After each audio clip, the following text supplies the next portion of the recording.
This is the Legend of Zelda chronology in 3 minutes. Let's begin. In the beginning, 3 goddesses create the physical world, the spiritual sacred realm, and the Triforce, which is an extension of their power. The Triforce is entrusted to Hylia, the protector of the physical realm. Demise, a demon king, gathers a big army to take the Triforce. Many are slaughtered, so Hylia rescues the remaining humans, sending them into the heavens. She creates the Goddess Sword to defeat Demise and seals him under the ground beneath the earth. Hundreds of years later, maybe thousands, the Sky people live at peace. Until Girahim, a demon lord, captures Zelda, a young lady who is also now the human incarnate of Hylia. He uses her inherent power to resurrect Demise. Link, the chosen hero of Hylia, sets out to find and rescue her. He retrieves the Goddess Sword, tempers it into the Master Sword, and defeats Demise, and everything's pretty much cool until in his dying breath he promises his hatred will be recast on and on until the end of time. The people descended from the heavens and established the kingdom of Hyrule upon the ground. Peace mostly resides over the land, but occasional violent wars are fought by people trying to take the Triforce for their greedy selves. To stop the fighting, the king seals the Triforce in the sacred realm through the Temple of Time. And the goddesses create the Twilight Realm, a place of banishment and punishment for those who forcefully invade the sacred realm. A huge war breaks out that lasts a considerable amount of time, known as the Hylian War. Now, sometime after that war, an evil man known as Ganondorf, a thief from the desert, plans to obtain the Triforce and spread evil across the world. Zelda and Link plot to obtain the Triforce before Ganondorf does, but they're too late. Ganondorf manages to obtain one of the 3 pieces of the Triforce of Power. He uses it to conquer the land and kidnap Zelda. Link rescues Zelda and then confronts Ganondorf. Now, this Link uses the power of the Ocarina to travel back and forth from his adulthood to his childhood in order to outplay Ganondorf, but in doing this he kind of creates a rift in time and splits the chronology in 3 different directions. First, Link defeats Ganon and saves Hyrule, but the 7 sages were unable to kill Ganondorf, so they seal him beneath the earth. Hundreds or thousands of years later, he returns to Hyrule and in revenge floods the land. This timeline is characterized as a people without a Hyrule embarking on travels to find new territories. Chronology 2. After defeating Ganon, Zelda sends Link back to his childhood to undo all the evil Ganon had done before he does it. Child Zelda and Link expose Ganondorf, so Hyrule holds him trial, but were unable to kill him, so they seal him in the Twilight Realm. There, his presence leads to political instability as he begins to break the walls between the realms. This timeline is characterized as a war between the Shadow Twilight and the physical realm. And in the 3rd Rift of Time, Link is killed. Ganondorf obtains the full Triforce. However, the 7 sages pray to the goddesses and they seal Ganon and the Triforce into the Sacred Realm, which he transforms into the Dark World, where Ganon continually tries to re-emerge and revive with an army. This timeline is characterized as a war between the Dark World and the regular world.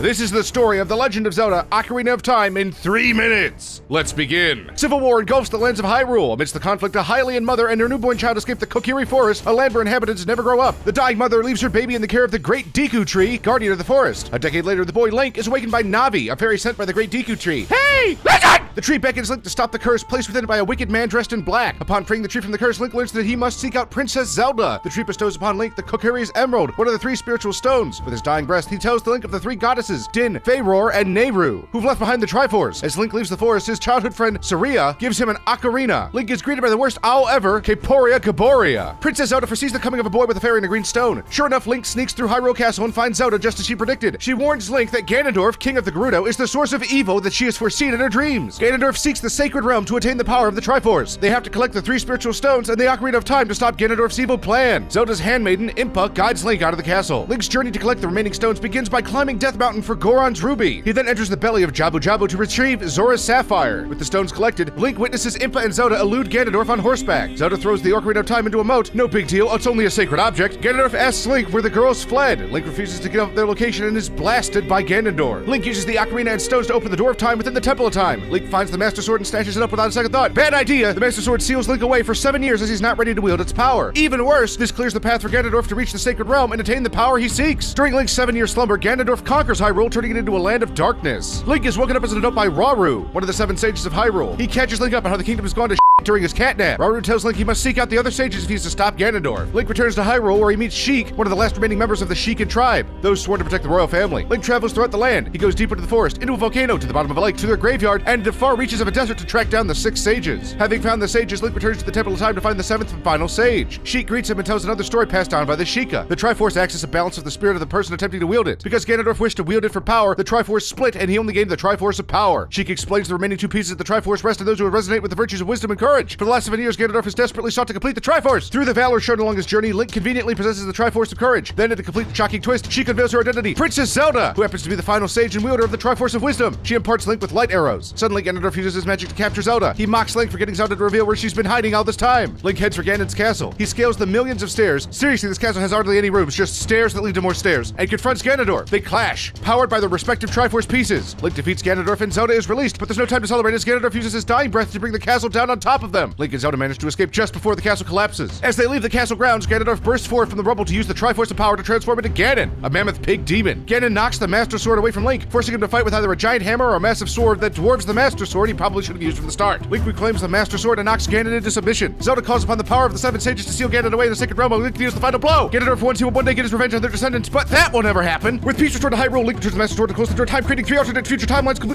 space-time continuum, a child once again Link heads off for the lost woods to find an old friend. And that's the story of The Legend of Zelda: Ocarina of Time in 3 minutes. I hope you guys enjoyed the video. If you did, let the video give it a like down below. If you want to support content, please subscribe.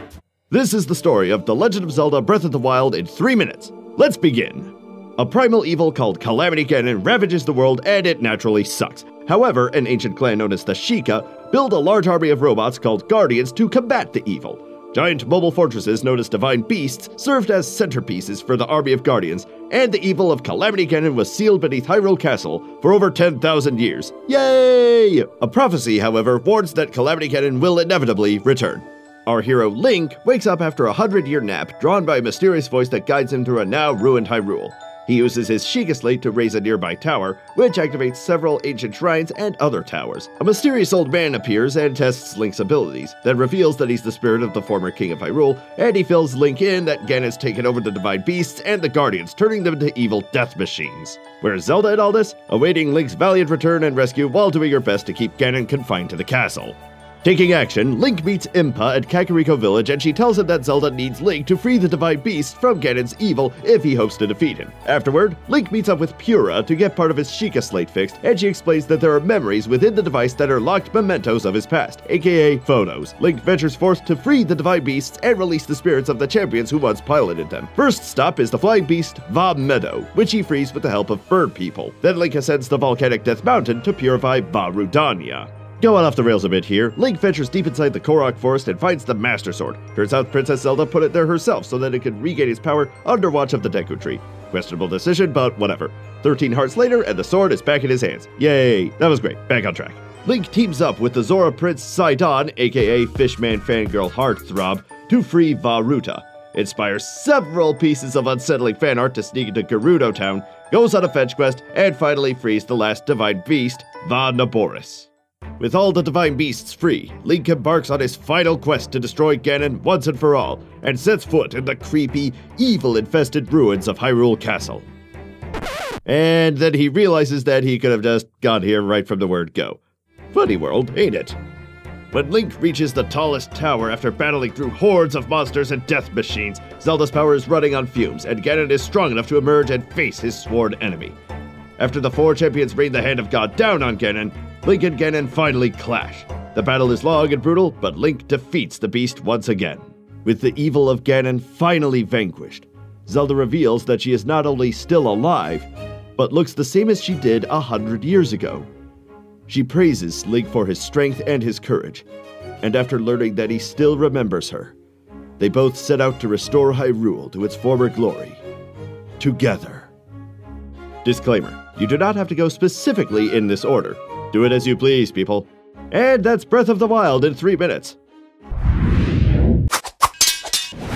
This is the Zelda chronology focusing on Vati and the Four Swords subplot. Let's begin. The Dark World, an evil parasitic alternate dimension home to an army of evil monsters, the Dark Tribe. They cross dimensions and terrorize the land of Hyrule. They create the Dark Trident, the ultimate weapon of darkness. Its wielder, the King of Darkness. Small mouse creatures called Picori forge the Picori Sword, the ultimate weapon of light. They bestow the blade to a young boy, the hero of men. The hero vanquishes the monsters and seals the Dark Realm shut, using the magic Dark Mirror combined with the Picori Sword of light. The Dark Mirror, the Dark Trident, and the Picori Sword are hidden for protection by the royal family. Peace resides over Hyrule. An annual celebration is enacted featuring a renowned sword fighting tournament. The winner gets to see the legendary Picori blade with their own eyes. 100 years later, a Picro named Eslo creates a magic cap granting the wearer any wish. Eslo's apprentice becomes corrupted by observing the darkness within men. He steals the magic cap, transforms into a powerful sorcerer, and turns Eslo into a hat. With his new dark powers, Vati wins the tournament. He takes and shatters the Picori blade, releasing the evil monsters held back for a century. Vati turns Zelda into stone. A young blacksmith's apprentice is chosen to bring the shattered Picori blade to the Minish in hopes to repair it. He meets Eslo, and together with the Minish, forges the shards into a new blade, the Four Sword. Link uses this blade to vanquish Vati, seal him with the Four Sword, and reacquire the magic cap and return to Zelda. But the seal is not permanent. Hundreds of years later, Vati returns, attacks and kidnaps many girls.